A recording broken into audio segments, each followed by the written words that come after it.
You know, we hear the words rights and duties thrown around all the time, but do we really, truly know what they mean? Are they just two sides of the same coin, or is there much deeper distinction?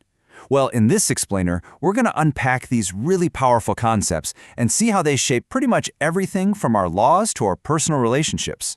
So, to get to the bottom of this, we're going to go on a little journey. First, we'll explore why rights and duties get so mixed up. Then we'll define each one so it's crystal clear. After that, we'll see how they kind of dance together in this delicate balance. And finally, we'll bring it all home and see why this stuff actually matters in your day-to-day life. You ready? Let's get into it. Okay, let's dive right into the heart of the confusion. I mean, we've all heard people say, I have a right to, and it's my duty to, sometimes in the same exact breath. But are they really the same thing? As we're about to see, that line between what you can claim and what you owe, it's often a lot blurrier than you might think. Let's put this to the test with a huge real-world dilemma: healthcare. Is it a fundamental right that every single human being is entitled to, no matter if they can pay or not?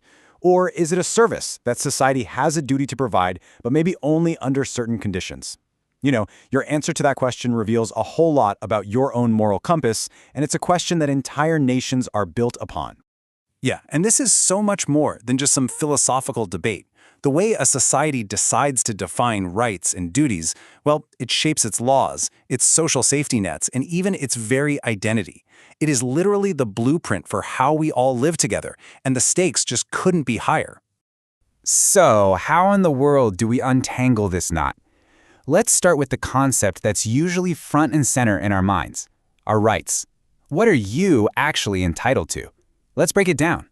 So think of a right as kind of like a shield. It's this really powerful claim, whether it's based on morality or the law, that protects your ability to have something, to get something, or to do something without anyone getting in your way. It's your own personal sphere of freedom. But a right isn't just a personal claim. It's also a demand you place on other people. Take the right to a fair trial, for example. That's not just your entitlement. It's society's duty to provide you with a judge, a jury, and a fair hearing. So in essence, a right is all about what you are owed. But of course, the story doesn't end there. For every right, there's a duty that goes with it. So let's flip this around and look at the other side of the equation. What do you owe? What are your responsibilities to others? Okay, so if a right is a shield, then you can think of a duty as a sword. It's not something you claim for yourself. It's a responsibility you carry. It's a moral or a legal obligation to act, or sometimes not to act, in a certain way. It's pretty much the price of living in a civilized society. A duty is really all about what you owe to other people. Just think of a parent's duty to their child. It's both a legal and a moral obligation, and it's this powerful force that shapes their actions every single day. So, in short, a duty is all about what you are expected to give. So, we have rights on one side and duties on the other. But are they really separate things? Not at all. In fact, this is where it gets really interesting.